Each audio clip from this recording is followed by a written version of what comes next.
que Pablo está enseñando lo que él ha recibido sobre Cristo, ¿no? Que Cristo murió por nuestros pecados conforme a las Escrituras, y que él fue sepultado y que resucitó al tercer día conforme a las Escrituras. Y ya desde este momento Pablo, con este enunciado que él está haciendo, está buscando combatir ciertas enseñanzas que estaban rayando en lo herético, que estaban poniendo tropiezo al tema de la salvación. No sé si ustedes alguna vez han leído el texto que dice y que Cristo es la piedra y sobre aquel que él cayere, ¿no?, será quebrantado, pero si esa roca cayere sobre alguien será desmenuzado. ¿No leí ese texto, no? Porque él es la piedra de tropiezo. Pues bueno, en verdad Cristo sí es la piedra de tropiezo para muchos que agarran, ¿no?, y no quieren entender o comprender cómo es ese misterio de que Cristo es verdaderamente hombre, verdaderamente Dios, cómo es que Dios vino, se humilló haciéndose hombre, vivió entre los hombres, cómo se humilló Él en obediencia, cómo es que Él murió y resucitó y se apareció ante testigos. Entonces, aunque ustedes no lo crean, mi hermano, hay muchos grupos cristianos que se hacen llamar cristianos, pero que no creen algunos un punto de esto, u otros más de uno, y usted se va a asombrar. Y todo tiene que ver, mi hermano, con algunas cositas que hablamos la semana pasada. Entonces vamos a establecer en primer lugar un objetivo, ¿ya? ¿Ok?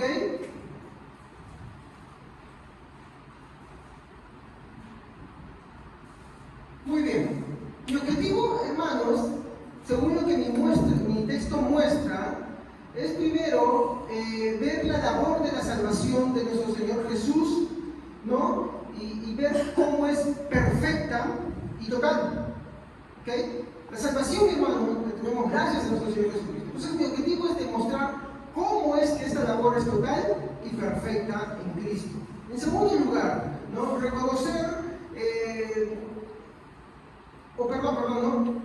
reconocerlo, creo que debe ser nuestro mayor objetivo, y a la misma vez no olvidar de que en la persona de Jesús hay dos naturalezas. Esto es fundamental, hermanos.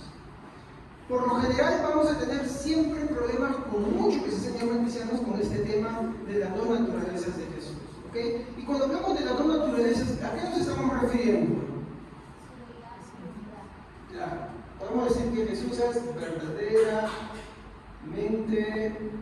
Dios, ¿estamos? Y verdaderamente hombre, ¿ok? No nos olvidemos de esos dos puntos. Muchos grupos cristianos tienen problemas con esto. De hecho, eso fue lo primero que pasó en los primeros siglos. Hubieron tantos conflictos sobre la naturaleza de Jesús, de si él era solamente Dios, si solamente era hombre, o fue poseído, fue adoptado, o tantas cosas que usted se puede imaginar, hermanos, que usted pensaría que digo, uy, qué increíble es esto. Pero le voy a decir algo. De hecho, nosotros hemos creído muchas de ellas, y eso es lo que voy a demostrar en varios de los servicios, ¿ya? En tercer lugar, reconocer su obra de principio a fin será lo que tenemos que proponernos. ¿Por qué? Porque cuando nosotros preguntamos, hermanos, ¿cómo es que usted es salvo? Entonces, ¿qué respondemos? Podemos decir, ¿es netamente la labor de Dios? O dirá alguien por ahí, bueno, yo soy cristiano porque yo hice una profesión de fe. Exacto, ¿es Dios? La Biblia dice, el hombre está muerto en sus delitos y pecados. La Biblia dice, el hombre no entiende, el hombre no comprende, el hombre no quiere, el hombre está destituido. La Biblia da muchos argumentos para demostrar que el hombre en sus capacidades naturales, en sus capacidades personales, de forma natural, vamos a ponerlo así bien simple, no quiere. Y luego encontramos esto en Romanos 3. Entonces, es importante que tengamos que reconocer, cuando decimos que somos cristianos, porque bueno, mira, ¿sabes qué? Yo llegué a la conclusión simplemente, yo soy cristiano porque yo decidí simplemente, bueno, mi hermano, hermano, es verdad, sí. Nosotros llegamos a un punto en el cual creímos en el Señor, pero hay que entender la causa de la salvación no es el hecho de que nosotros hayamos creído, sino que Dios haya hecho una obra en nosotros primeramente, por lo cual, como consecuencia, creímos. Entonces es importante reconocer eso, ¿ok?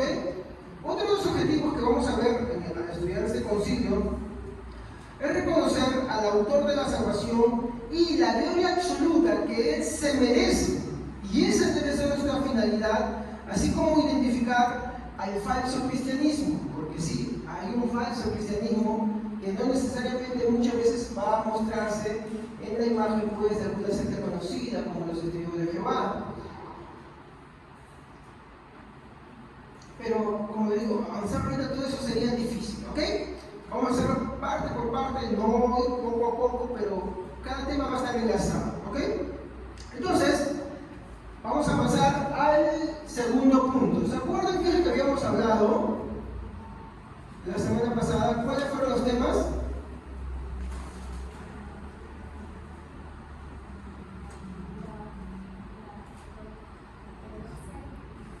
Muy bien. Herejía y heterodoxia. En primer lugar, ¿qué era una herejía? Doctrina contraria. Muy bien, si se acordaron, está muy bien, así que no necesitamos más andar ahí. El problema va a venir acá. Heterodoxia. Y es importante esto. Muy bien. Hermanos, así en palabras simples y sencillas, ¿qué es una heterodoxia? Ya, muy bien, si está bien, es una enseñanza, pero ¿qué? Diferente, vamos a ponerlo acá, poco común. Muy bien. Cuando hablamos nosotros de fundamentos, ¿cuál sería un fundamento inamovible que no podemos tocar, con el cual ni siquiera podemos discutir? Muy bien. La deidad y humanidad de Cristo, ¿ya? ¿Qué más? Muy bien, la Trinidad. ¿Qué más? O sea, obvio, hay más enseñanzas fundamentales, pero para poner un ejemplo. ¿Qué más habíamos hablado? Muy bien. La quinta esta. Ya hay que darle debajo. Justificación. ¿Pero cómo? Por fe sola. ¿Se dan cuenta? Justificación por fe sola. ¿Qué quiere decir justificación por fe sola? Que yo no pago, yo no aporto nada, yo no contribuyo nada, yo no hago fe. Es por fe sola. Nada más. Pero, pastor, fe es una que yo hago. Está bien. Pero cuando nosotros leemos Efesios 2, 8 y 9, ¿qué dice? Por gracia sois salvos. Y esto no de vosotros, pues es un don de Dios. ¿Y qué nos dice ahí? Por gracia que hemos recibido. No, dice de la fe. Entonces, ¿la fe es natural del hombre? La fe que agrada a Dios, ¿es natural del hombre o de quién proviene? El texto dice que es un don de Dios. ¿Se da cuenta? O sea, al final, incluso con lo que nosotros creemos, no es de nosotros mismos, es de Dios, porque el hombre naturalmente está muerto para eso. El hombre hace cosas horizontales, hace el bien para la gente, tiene una fe común, como decir, bueno, por ejemplo, cuando tomas un carro, dices, bueno, yo tengo fe que ese carro me va a llevar a mi destino. Pero es una fe común, una fe no salvífica, ¿me entienden? Pero cuando hablamos de fe en Dios, el hombre no tiene esa capacidad. La Biblia da el testimonio de que el hombre no puede, ni quiere, ni entiende. Jesús dijo que nadie puede ir a Él si el Padre no lo trae. Nadie. Todo aquel que el Padre trae, escucha a Jesús. podemos encontrar demasiados textos que nos hablan sobre eso. Entonces, por eso cuando vemos de la justificación, profesor, estamos diciendo que somos salvos por la fe, pero esa fe entendemos que es un don, un regalo. Muy bien. Otra doctrina fundamental que creemos nosotros es la autoridad de la Escritura. Muy bien. Y acá voy a mencionar una que no hablé la vez pasada. Son varias, no me voy a seguir el tiempo. ¿Ok? Y es el regreso de Cristo. Cristo dijo que iba a volver por segunda vez. ¿Ok? Cristo mencionó muchas veces que iba a venir. Ahora, eso, mi hermano, cuando una herejía ataca alguna de estas enseñanzas, sea negándolas o distorsionándolas, ¿cómo se llama? Herejía. ¿Ok? Muy bien. Entonces, nos dice que heterodoxia es una enseñanza poco común, pero que no tiene que ver con esto. ¿Entienden? No tiene que ver con esto, sino con otras doctrinas de segundo o de tercer orden, y que, por así decirlo, van a convertirse en herejía cuando al seguir esas enseñanzas poco común van a chocar con alguno de estos puntos. Y hoy vamos a ver un caso, ¿ya? Para poder empezar a más o menos a poder cuadrar. A ver, quisiera, espero que se pinte mejor.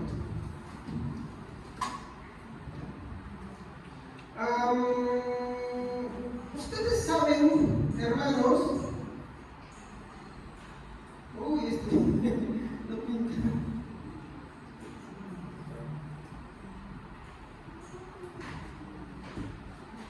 ¿Se ve? No se ve, ¿no? Está medio borroso.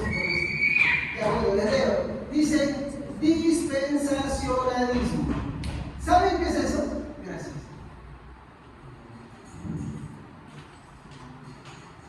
¿Saben qué es eso? Yo sé que han escuchado la mayoría, solamente que no se acuerdan. Este está bueno.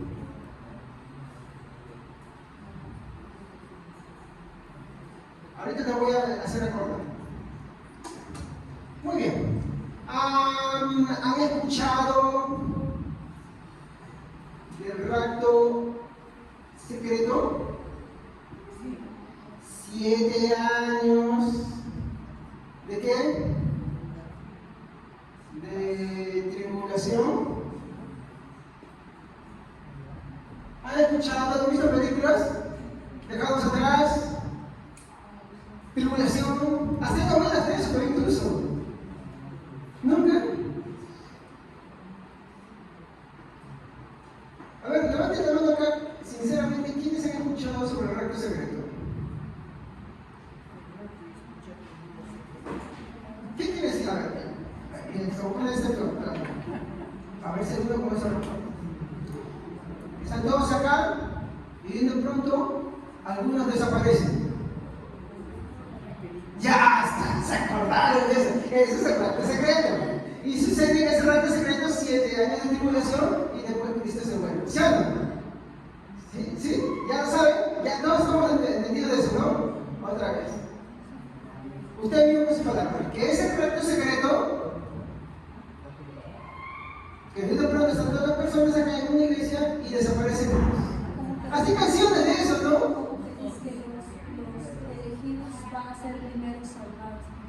Son raptados, ¿no? Y van a estar allá en el cielo 7 años, ¿no? Mientras que acá aparece el anticristo. ¿Sí? Ya, muy bien. Ya, muy bien. Sabiendo que ya me tienen en claro este punto, ¿alguien le queda duda sobre eso? O sea, ¿no lo saben? ¿Sí? ¿Estamos claros? Claro, eso es lo que se conoce como el arrebatamiento, pero el término correcto es el arrebatamiento secreto. ¿Por qué dice secreto? Porque según esta doctrina, Cristo solamente se llega hasta las nubes, de pronto se lleva a su iglesia, ¿no? Se quedan los demás, ¿no? Y entonces se vuelve allá a los cielos y hay 7 años de la boda del Cordero, y en esos 7 años de la boda del Cordero, ¿no? Va a haber acá la manifestación del anticristo, 3 años y medio de paz, 3 años y medio de destrucción, ¿no? Y con el falso profeta, y va a pasar todo eso, y de pronto pues el Cristo en el cielo va a volver con su iglesia, todo esto, va a mandar al anticristo, al falso profeta, al lago de fuego, ¿no? Y entonces va a empezar el milenio, ¿no? Eso es lo que comprende la doctrina del rapto secreto, más o menos así, ¿ya? Ahora,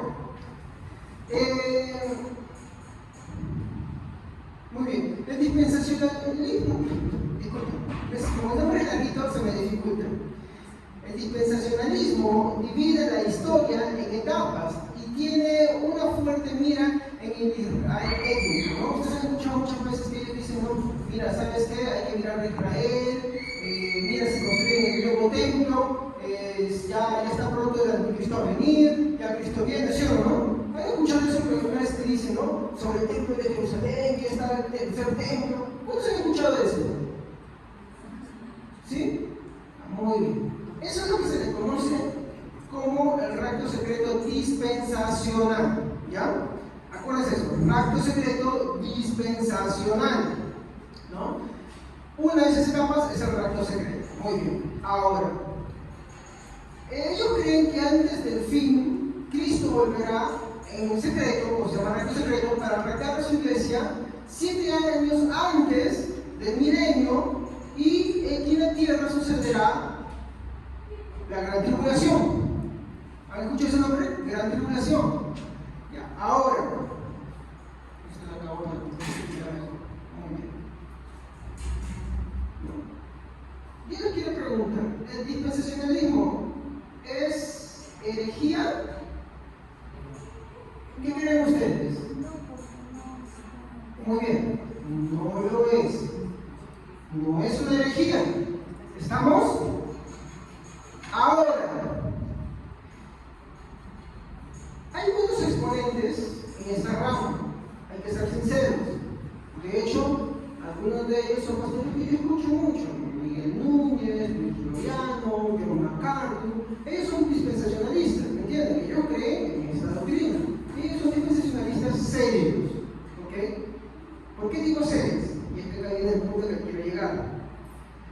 Quiero preguntarles, el rapto secreto, o sea, me refiero ya a esto. El rapto secreto de los 7 años, ¿no?, en que es arrebatado, y 7 años, perdón, de tribulación acá en la tierra. Perdón, el rapto secreto comprende después 7 años de la tribulación. ¿Es herejía? ¿Sí o no? No es herejía. Pregunto.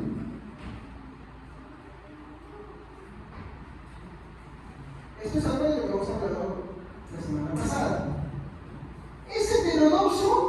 ¿Sí o no? Sí. ¿Por qué? Porque es algo que no altera los No, ese no es el concepto heterodoxo. Miren, ¿qué es el concepto heterodoxo? Poco común. pero no choca con Claro, obvio si no choca. Ahora, yo les he dicho, ¿es heterodoxo? La respuesta sería sí. Pero la pregunta es, ¿por qué es heterodoxo? ¿Por qué no es ortodoxo? ¿Qué quiere decir ortodoxo? Que está conforme a las bases desde el principio. Eso lo dijo con eso todo. ¿Por qué es heterodoxo?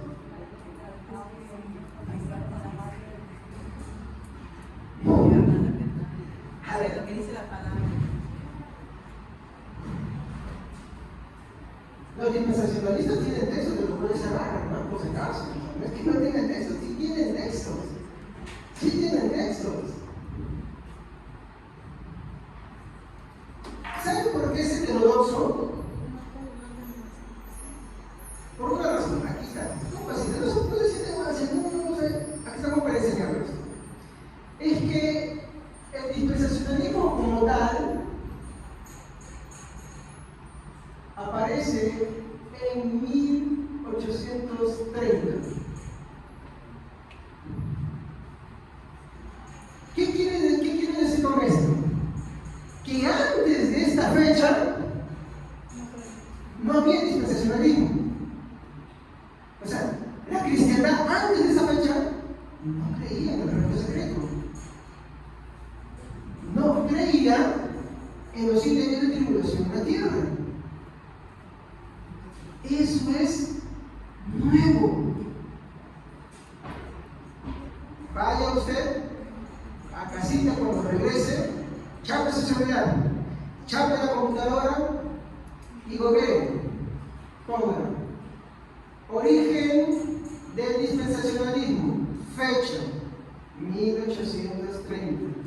Expositor o proponente de esta corriente, John Nelson Darby y Scofield. De hecho, Scofield es una de las Biblias que existen hoy en día. Scofield es una Biblia con tendencias de sus anotaciones, ¿no? Y eso es lo que las iglesias dispensacionales tienen hoy. Pero, como les digo, es heterodoxo, sí. ¿Por qué? Porque recién aparece en 1830. Antes de 1830, nadie creía en eso. ¿Por qué? Y está este tema. La mayor parte de la población cristiana piensa, cree, por lo que el pentecostalismo es grande, el pentecostalismo es dispensacional, creen que lo único que existe es eso. Cuando ellos no saben que existen 4 líneas. Una de ellas es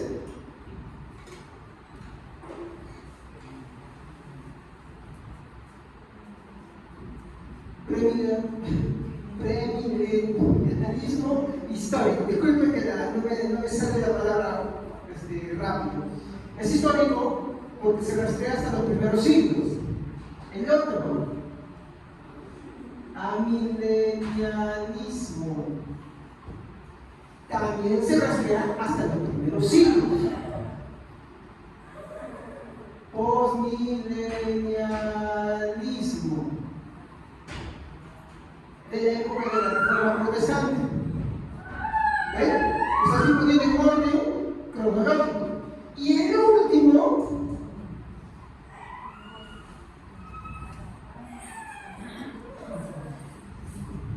¿se dan cuenta? ¿Cuál de los que he mencionado son los más antiguos que se rastrean hasta los primeros siglos en la época de los discípulos de los apóstoles?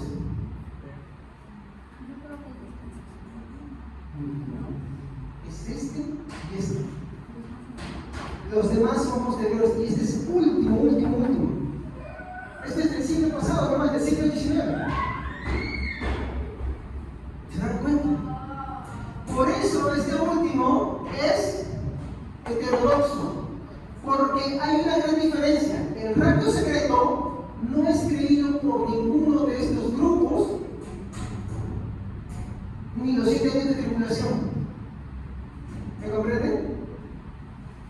Solamente es creído por ellos y después de 1830.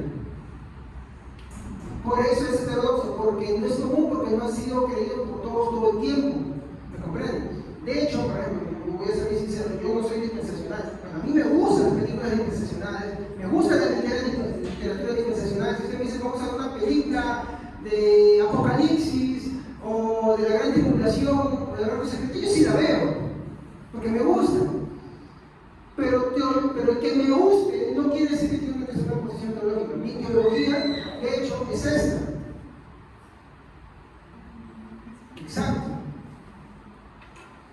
Si un día quieren ustedes, con lo que desean, hacemos un compartir con los que desean y nos sacamos. Si ustedes me pueden preguntar, me hagan como mi inquisición, me dicen, pero ¿usted cree? ¿Cómo cree esto? Enséñenos, muéstrenos, si necesariamente ustedes lo creen. ¿Comprenden? Si necesariamente lo creen. Pero sí, estas de acá son posiciones muy ortodoxas, que quiere decir son muy antiguas y son muy bíblicas. De hecho, el problema de esta última es que la menos bíblica es esta, pero es la más agradable. Y es la que más ha recibido apoyo por Hollywood, películas, novelas, todo eso. Por eso es muy famosa. Pero las otras no. Especialmente las 2 primeras.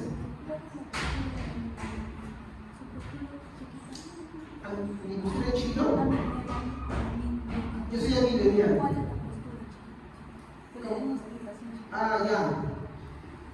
Cuando Juan, por ejemplo, habla del Apocalipsis, ¿qué es lo que dice el Apocalipsis, no? Y estas cosas son las que van a venir, ¿no? Muy bien, y habla de, por ejemplo, el milenio, ¿sí o no? Y habla del anticristo. Y habla de las cosas que van a suceder, ¿sí o no? Muy bien. El dispensacionalismo yo veo a futuro. Por ejemplo, si yo fuera dispensacional, ¿creería el rapto secreto ha sucedido? No. ¿Por qué? Porque todavía no ha desaparecido la gente, ¿sí o no? Entonces esto está a futuro. El amilenialismo, o amilenial como yo soy, no cree así. ¿Cómo lo cree? Bueno, empieza con una pregunta. Juan, ¿a quién le escribió esta carta? Porque el Apocalipsis es una carta. ¿A quién le escribió? A las iglesias de ese momento. Entonces, esas iglesias estaban sufriendo ciertas cosas. Juan les estaba dando esperanza. Les estaba diciendo, hey, el Señor va a resolver todas estas cosas. Lo que está diciendo es, esta carta es para ustedes. ¿Yo cómo veo esto? Que el Apocalipsis para mí es una carta que es para el cristiano de ayer, hoy y siempre. Para mí, el cristiano vive una constante tribulación desde el momento en que Jesucristo ascendió a los cielos. La Biblia nos habla de las constantes tribulaciones. La Biblia nos habla de que el cristiano es necesario que sea perfeccionado a través de diferentes tribulaciones. No pasamos tribulaciones cuando uno cree en Cristo. La familia no te rechaza, las amistades se van, a veces sacrificas muchas cosas, hay personas que se van en tu contra por causa de Cristo. Y en otros países sí viven eso. ¿Me comprenden? Entonces, para mí el Apocalipsis es algo vívido, actual, que tú no vas a vivir, que tú no vas a apreciar si tú eres un buen cristiano. O para mí, si tú eres un cristiano verdadero. De hecho, todo cristiano verdadero sufre, pasa situaciones. ¿Entienden? Les interesó. De Mateo, cuando habla de Mateo 24. ¿Cómo dice? A ver. Que habla de que uno se estará viviendo, uno será dejado, uno será llevado. Muy bien. Para mi postura es mucho más simple. En vez de que haya un rango secreto en dos venidas y que se usan muchos acontecimientos, todo se resuelve así. Estamos, por ejemplo, acá, viviendo nuestra cristiandad. Y ese momento de repente, son 8:25. A las 8:26 exactamente el Señor Jesucristo regresa. ¿Qué sucede ahí? Los muertos en Cristo resucitan, los que hayan vivos serán transformados, irán al cielo a recibir al Señor e inmediatamente se vuelven a la tierra. Y ahí sucederá Mateo 25. Pondrá a un lado a sus ovejas y al otro a los cabritos. A sus ovejas le va a decir, venid a mí, benditos de mi Padre. Y a los de su izquierda que le dirán, apartados de mí, malditos al fuego eterno, preparado para el diablo y sus ángeles. Es bien simple.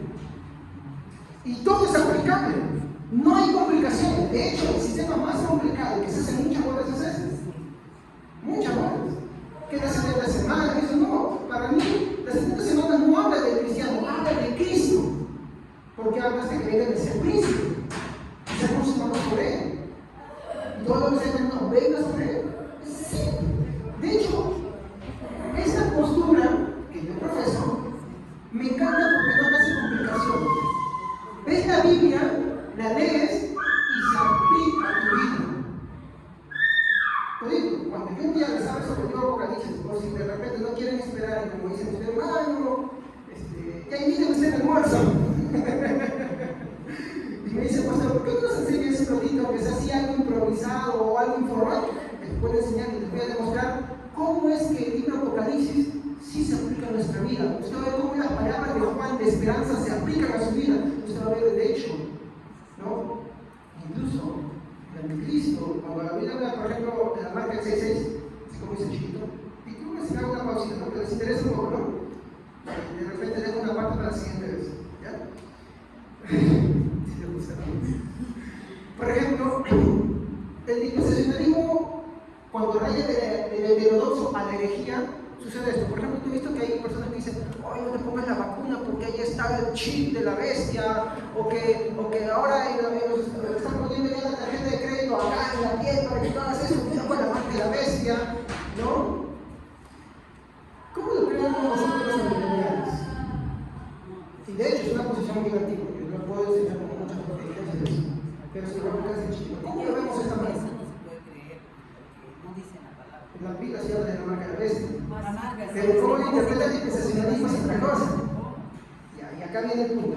Mientras que el dispensacionalismo te lo muestra, como las películas, un sello así, ¿no? Nosotros lo vamos a ver así de esta forma bien simple. ¿Qué es la marca de la bestia? ¿Qué he dicho? Es una marca. ¿Y lo del Espíritu Santo qué es? Es un sello. Muy bien.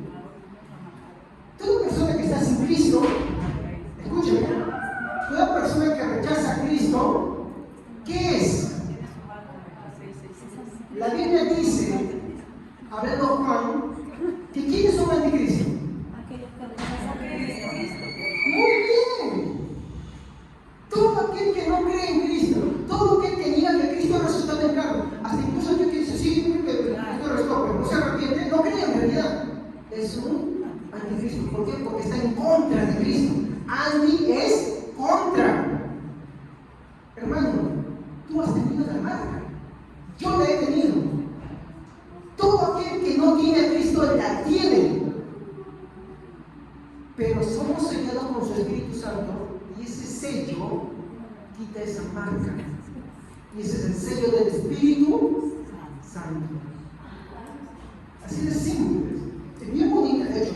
Si ahorita no me he preparado, pero yo ahorita podría mencionar todos los textos, mi hermano, que validan estos puntos, ¿no? Por eso que, por ejemplo, nosotros no creemos como el dispensacionalismo que tú tienes que hablar en lenguas para ser bautizado con el Espíritu Santo. Yo no veo eso en la Biblia. Yo veo en la Biblia que dice que Dios nos ha bautizado a todos con el Espíritu Santo, sin el cual sería imposible ser cristiano.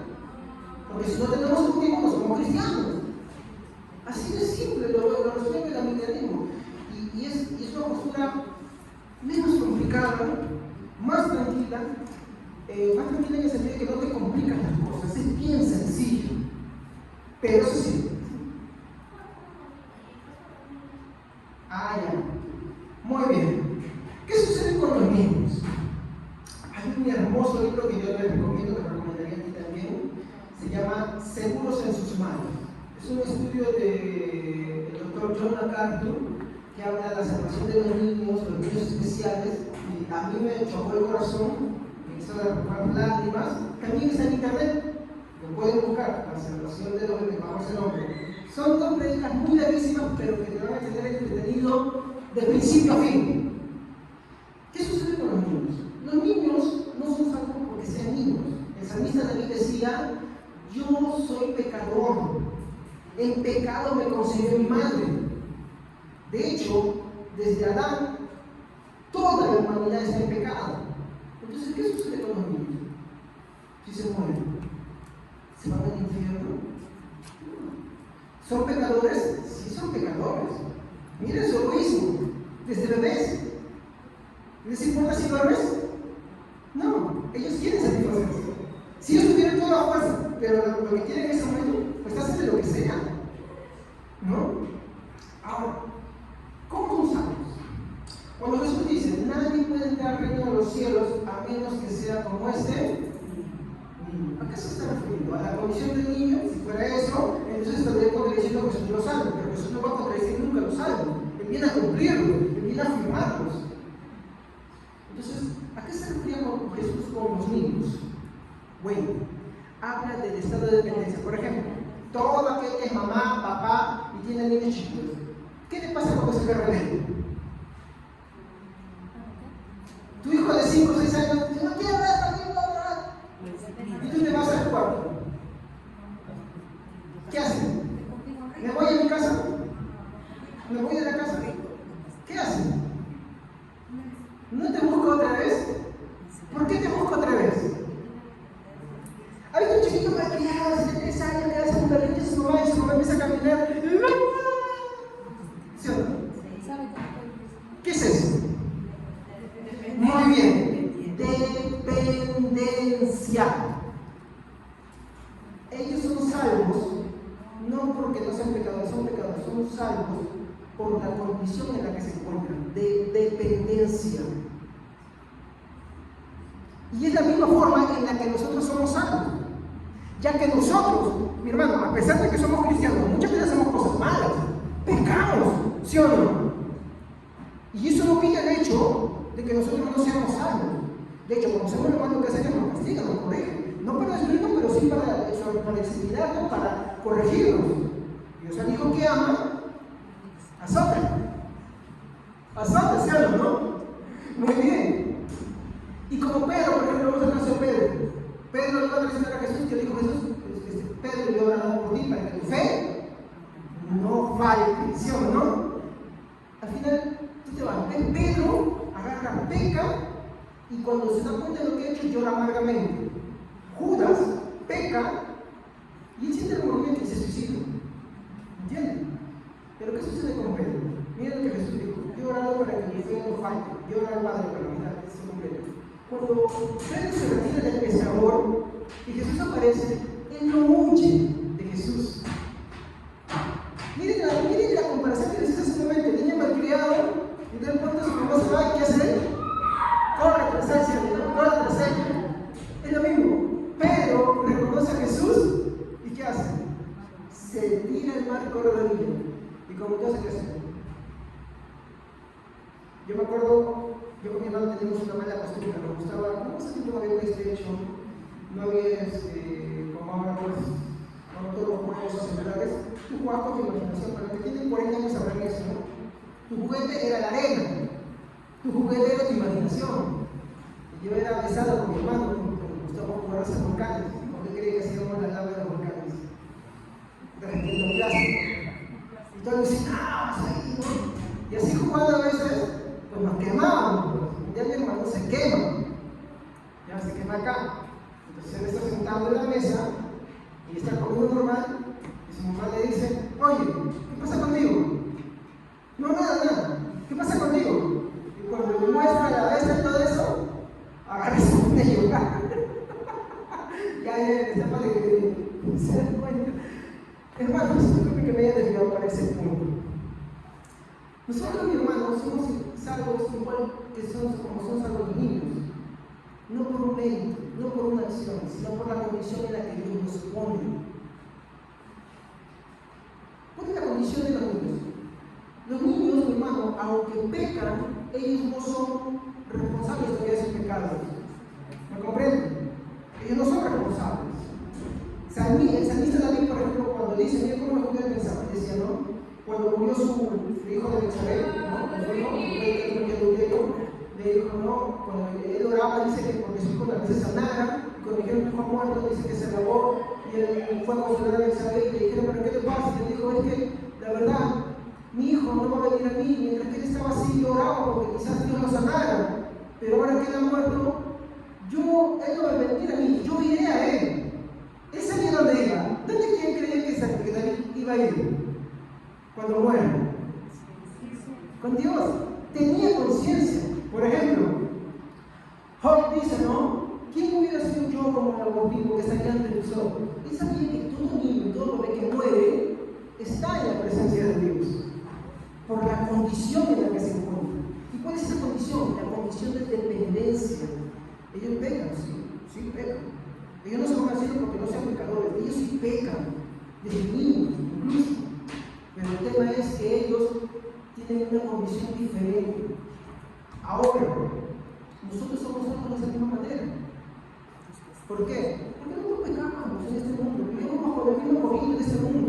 ¿Y qué sucede? Vino el Espíritu Santo, nos regeneró y cambió nuestros afectos. Y recién después de ese momento, pudimos decirle, Señor, ante el llamado, creo en ti. ¿Me comprende? Esa es la misma forma. Es un tema muy amplio. Es un tema muy amplio, pero es muy bonito.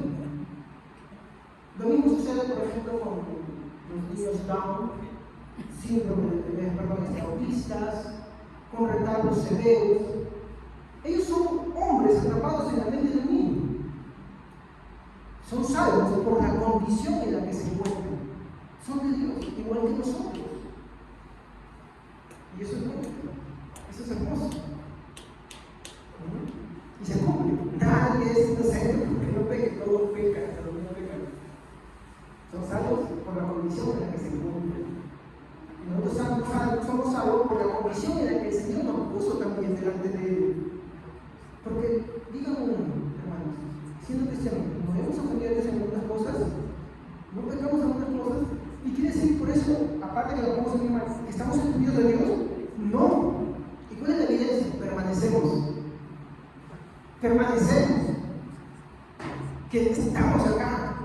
Sí, a veces avergonzados, a veces tristes, a veces enojados, pero estamos acá. Bueno, nos desviamos bastante del tema, ¿ya? Pero está bien el interés que tienen, hermano. Yo sé que tienen una forma en que sigo mis predicaciones, pero cuando ustedes quieren tratar un tema así, búsquenme o observemos un día y me dicen, ¿sabes qué, pastor? Si tú quieres que nos enseñen, ¿cómo hacer eso? Con mucho gusto. Ese es mi trabajo, hermanos. ¿Amén? Hacemos algo bonito, ¿no? Pastor, dígame, ¿y en qué orden está esta dispensación que usted dice? Claro. Hay algo, por lo cual les dije que dispensación no puede ser eje. Hay algo que los cuatro creen, y es que Cristo regresará. ¿Estamos? Si tú no crees que Cristo volverá por segunda vez, debe ser él. ¿Me entiendes? Los cuatro, ninguno niega que Cristo va a volver por segunda vez. Por eso te dije, pues usted no puede ser eje. La diferencia es que Claro, y ese 2 veces es heterodoxo. ¿Me entiendes? Su segunda venida la ponen en 2 etapas. Ninguno de los tres la ponen en 2 etapas. Es en una sola. los adventistas creen que en el año. ¡Ahí voy a llegar! Justo ahí, no quiere llegar. Muy bien. Hermanos, les dije una cosa. Una creencia heterodoxa. No, de verdad, no me gusta, de verdad. Yo estaba preocupado, incluso en oración, diciendo, Señor, ¿qué he hecho? No sé cómo lo voy a explicar. Dame dirección, pero la verdad es que. Bueno, yo creo que de Dios es parte del Espíritu Santo que le ponga ese interés. Y muchas gracias, de verdad. Está bien triste, sí, sincero. ¿Ya? Muy bien.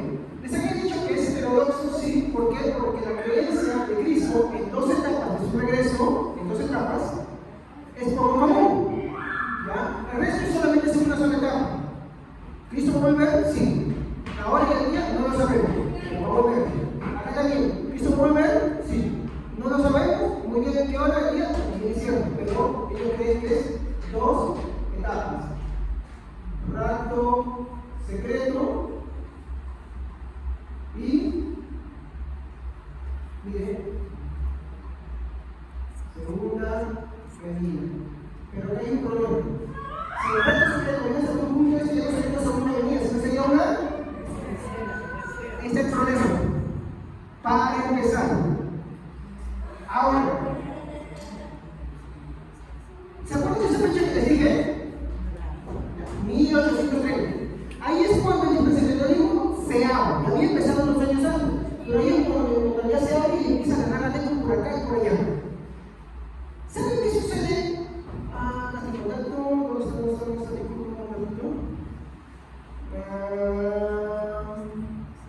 Un ratito. Denme un instante. Ahí está. ¿Saben qué sucede en 1840? Nadie sabe, debería saberlo.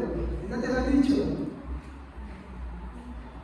Por ahí aparece una Miller y dice: el Señor me ha revelado que va a venir en una montaña de Estados Unidos, el centro no sé qué cosa, y tampoco me llamo directo, porque no lo quise poner para no complicarme, pero el año sí. 1840. Esto es conocido como el Gran Chasco. ¿Saben por qué chasco? Ellos dijeron: Cristo va a venir ahí, no vino. Y la empezaron otra vez, y otra vez. Y de ellos sale.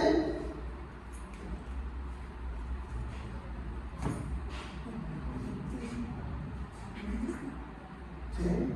¿De dónde se originó? ¿Por qué proviene? ¿Quién es el responsable?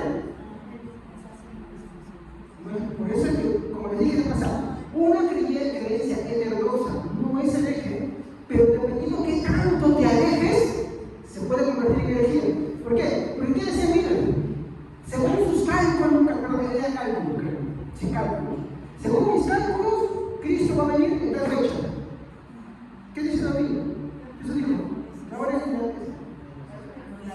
lo dice. Pero así sucede. Uno se va por una corriente y se aleja de las escrituras. ¿Qué más?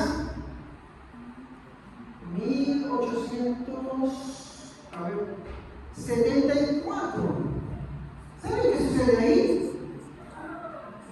Alguien más dice lo mismo. Oh, Señor, me ha revelado que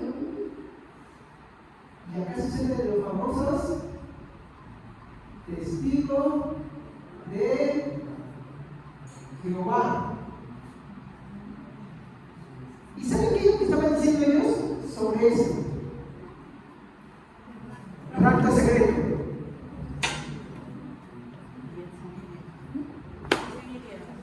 El adventismo y los testigos de Jehová empezaron por eso.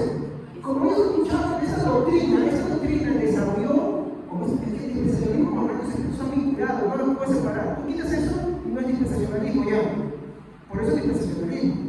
En eso se comprende. Entonces, cuando aparece esa doctrina, hermanos, es suave, un abanico de verdad así, secas, como los testigos de Jehová, que hay que pasar.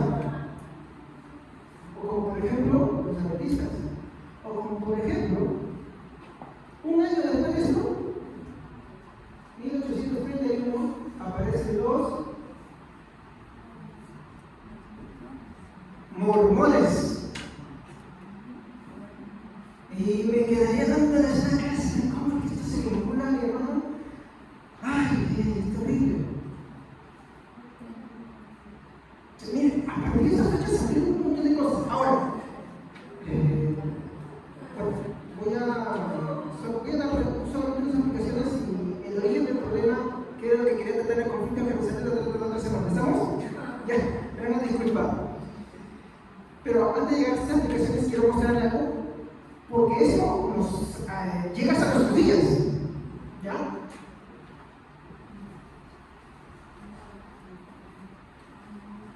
¿Ustedes saben?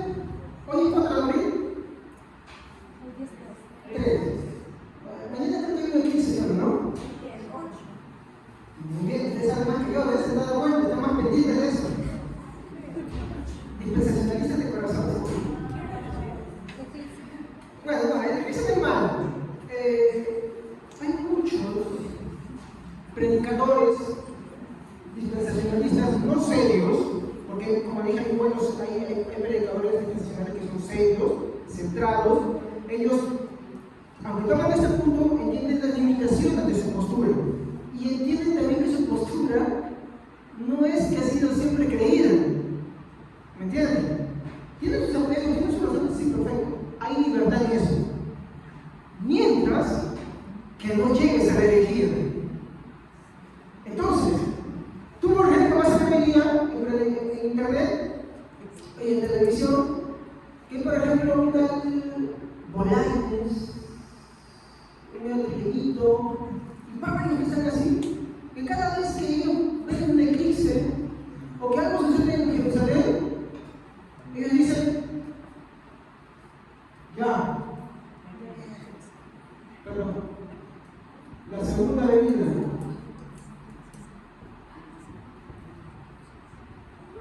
Y su mensaje es un mensaje más de terror. Por ejemplo, en los Estados Unidos que va a haber este eclipse, y cómo se la han agarrado, ¿no? Como han dicho, no sabes que tengan reservas de gas, tengan reservas de alimentos y todo eso. Ellos agarran y dicen, el mundo va a entrar en crisis, van a suceder gran cosas. Y esto lo que nos está diciendo es que Cristo va a venir en esta época, están ocultando eso. No son responsables, se lo lanzan así nomás, para que no les digan herejes sino de la fecha, simplemente dicen, en este eclipse, Cristo va a venir ya. Así de irresponsables son. Te trabajan al miedo. Es conocido esto como el evangelio del terror. ¿Por qué? Porque te ponen así oscuridad, te ponen videos, y de pronto desaparecieron, y lo que buscan es trabajar tus emociones de miedo para que tú sigas esa corriente. Entonces, el problema es que ellos son tan irresponsables que no ven las noticias completas. ¿Por qué los Estados Unidos han dicho que la gente tiene que recolectar alimentos y todas esas cosas? Porque van a venir una gran cantidad de turistas, porque este es un eclipse diferente a otros, que va a tener una mayor duración. se va a haber desabastecimiento de comida porque hay mucha gente. Entonces aquí está diciendo, preguntan estas cosas, nada más. Pero ¿qué hacen ellos? ¿Lo toman para qué? Para empezar a predicar un evangelio de miedo y de terror. La segunda venida para el cristiano no es de miedo y de terror, es de esperanza. ¿Cómo termina diciendo el libro de Apocalipsis? Miren, por eso me gusta la postura militar. Ven Señor Jesús, tu iglesia te espera. Cuando no estás enamorado, ¿cómo esperas que venga el enamorado o la enamorada? ¿Tú le tienes miedo a que venga? Ay, no, qué miedo. Ay, me dejo que venga el 3, ay, qué miedo. ¿Por qué no vamos a estar? Ansiosa. Ay, qué ansiosa, ¿no? Ay, ya ve. Ay, se hacen lento las horas, falta el tiempo, y uno está ansioso y está alegre, ¿sí o no? Pues así esperamos nosotros a Cristo. No esperamos con terror ni con miedo. Y hoy en día, muchos predicadores de la rama internacional hacen eso. No todos, que ser sinceros. Sería mentir decir que todos. Pero sí hay que ser sincero también y nombrar la verdad que la mayor parte de las herejías sobre la segunda venida de Cristo provienen de esta rama del dispensacionalismo, por el hecho de la creencia en el rapto secreto. Creer en el rapto secreto no es pecado, hermanos. Si un cristiano cree en el rapto secreto de que Cristo va a venir y va a retar a la iglesia por 7 años, no se va a condenar por eso. ¿Me entienden? No se va a condenar. Donde sí se va a condenar es que por estar pensando en eso, empiezan a sacar fechas. Y tristemente, por eso no tiene el rapto secreto, sacan fechas. Y la forma en que sacan fechas, pues bueno, tiene sus motivos también, ¿verdad? Es por la forma que se ha sido diseñado el dispensacionalismo. Tiene sus motivos. Por ejemplo, he escuchado lo que dicen, ¿no? Dios creó el mundo en 6 días, y en el 7º día descansó, y como para Dios 1000 años es un día para 1000 años, entonces el mundo tiene 6000 años de existencia. En 1000 años quiere decir que ya de pronto Cristo se sacan fechas, los famosos numerólogos. Hay predicadores que hacen eso, son negligentes. Son negligentes, te hacen esas comparaciones donde la Biblia no te dice que las hagas. Y ese es el problema. Entonces, como digo, ser dispensacional no es pecado. Creer en el rapto secreto no es pecado, pero hay que ser conscientes, es heterodoxo. O sea, de las creencias es poco común a la interpretación más bíblica. De hecho, es la postura menos bíblica que existe. Es agradable, sí, a la gente le gusta, a mí me gusta, por ejemplo, el digo y todo eso, me encanta. Pero si voy a ser serio con la palabra de Dios, es la menos bíblica. Hay posturas más bíblicas todavía. ¿No? ¿Qué puedo tomar de aplicaciones para esto, no? ¿Cristo volverá? Sí. Primera Tesalonicenses 4, 16 y 17. ¿Quién me puede apoyar con esta lectura, por favor? Primera Tesalonicenses capítulo 4, versículo 16 al 17. Amén. Porque cuando Dios dé la orden por medio del jefe de los ángeles, y oigamos que la trompeta anuncia que el Señor Jesús baja del cielo, los primeros en resucitar serán los que están antes de morir, confiaron en Él. Después Dios nos llevará a nosotros, los que estamos vivos en ese momento, y nos reunirá en las nubes con los demás.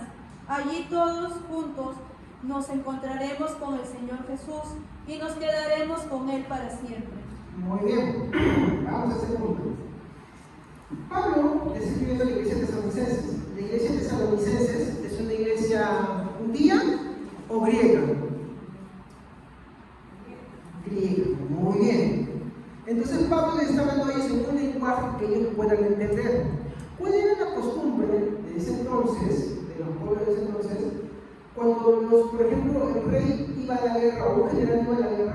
¿Cuál era la costumbre? Pues bueno, resulta que delante de ellos venían los que anunciaban, ¿no? El ejército llega con trompetas. Por eso Pablo habla de trompetas. Está tomando esa teoría. No, preparación. Entonces, el pueblo salía con todo y recibían al ejército que entraba afuera. Y cuando lo recibían, bueno, ¿saben por qué lo recibían? Porque supuestamente, miren, la victoria de ellos es también la victoria del pueblo. Miren la forma como está expresando. Entonces, iban, se encontraban con ellos y se volvían con ellos. De hecho, el texto dice, como dijo, y estarán para siempre con él. Muy bien. Ahí no dice que se vayan las nubes, dice que estarán siempre con él.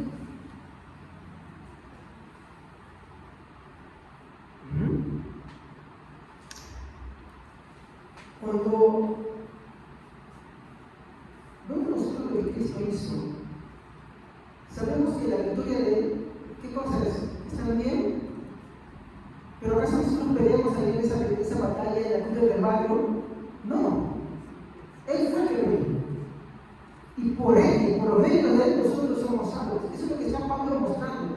Cuando él regrese por segunda vez, ya cuando él venga ya de hecho ya para gobernar la tierra, para restaurar todas las cosas, la victoria de él será recibida por nosotros.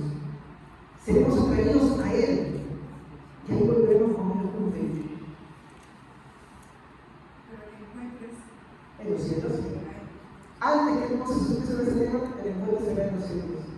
Y de ahí no volvemos a ir con los muertos en Cristo. Hacia la tierra no baja Jesús. No se lo bajaron. Pero ahí dice en el aire. En el aire lo vamos a recibir. Es como cuando los ejércitos salían de la ciudad y ¿dónde recibían al ejército ganador? ¿Afuera o adentro? Afuera. Ellos iban y lo recibían afuera. Vamos por ejemplo. Cuando David gana, ¿se acuerdan? Cuando David gana una batalla, ¿dónde le cantaban? David ganó, Saúl mandó a subir y David a subir a la entrada. Es costumbre antigua que cuando entraba un ejército victorioso lo recibían afuera. Por ejemplo, cuando traían el arca de la alianza, cuando David traía el arca de la alianza, ¿dónde ofrecían los sacrificios? ¿Dónde recibían el arca? ¿Adentro o afuera? Afuera. Y es lo mismo. Es la comitiva de honor. Así es, por eso cuando Cristo vuelva, sí es cierto, no mata a él porque están muertos los cerrados, y vamos a recibir al Señor como ese texto en los aires. Y ahí nos vamos a dar tierra. Ahora, ¿dónde sacamos tu gloria? Bueno, ahí tenemos que leer el libro de Matices. Ahí se ve cómo Cristo vuelve. Ahí se ve cómo Cristo hace las cosas.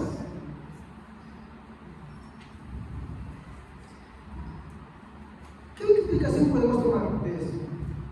¿Cristo volverá por segunda vez? Sí, como dice Tesalonicenses 4, 16 al 17. Pero también sabemos que nadie sabe el día ni la hora. Jesús dijo esto en Mateo 24, 36. El día y la hora nadie lo sabe, ni los ángeles del cielo. Solo el Padre lo tiene en su sola potestad. Es deber de cada cristiano examinar lo que cree. Cuando lo que usted cree está saliendo de los límites de la libertad, corre peligro. A veces nos preguntamos, pero pastor, yo no voy a ser un teólogo para saber esto. Sí, pero para eso existen los maestros y para eso existen ciertos lineamientos que se han dado como fundamentos básicos para que se crea. No es necesario ser teólogo, solamente saber conocer lo básico simplemente. Y eso es suficiente para que no seas engañado, para que no te lleven por cualquier doctrina que viene por ahí, para que incluso en lo que es heterodoxo puedas creer. Pero como dije, yo puedo ser dispensacional, pero hay que saber los límites de eso. Yo no soy dispensacional, yo tomo una postura que considero, después de haber estudiado, porque yo sí he estudiado las cuatro posturas, considero que es la más bíblica. O sea, no es que yo agarre y quise ser la Biblia y el rato. No. Pero la culpable es la señora que está al frente. La hermana que está al frente es la culpable. Ella me dijo una vez, Javier, la iglesia, ¿por qué tiene que incluir las tribulaciones?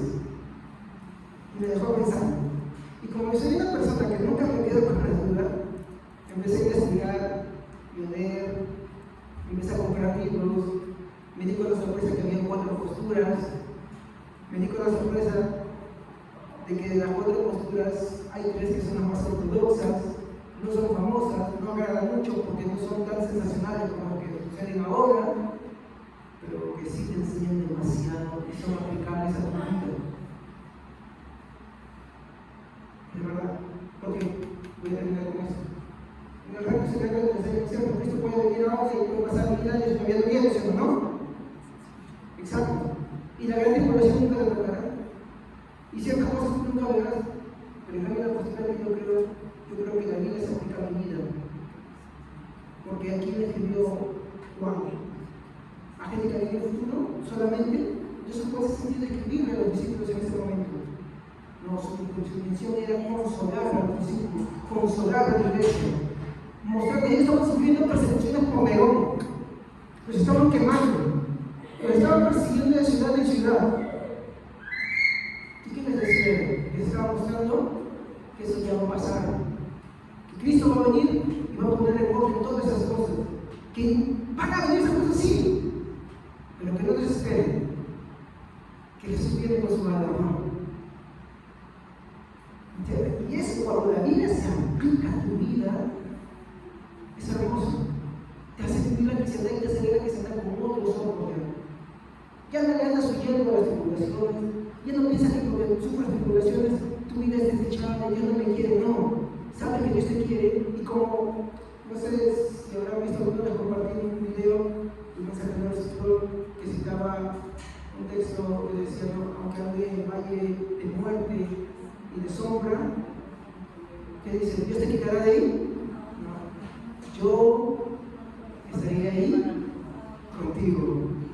Tu vara me infunde aliento. ¿Se dan cuenta? Ese es el punto de ese.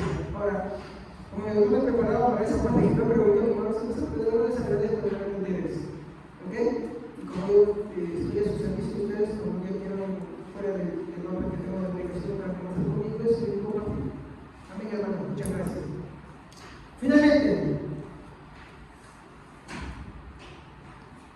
ten en cuenta que su labor de estudiar las Sagradas Escrituras debe ser todo el tiempo. Ame las Escrituras, busque la forma de instruirse, porque eso nos ayuda a nosotros a saber qué es lo que debemos de creer, qué debemos de aceptar y ser responsables con lo que creemos también. La Biblia es nuestra guía, nuestra norma, pero es una palabra que es aplicable todo el tiempo en nuestra vida. Amén. Muy bien, vamos a darnos de pie. Gracias, Señor, por esta noche.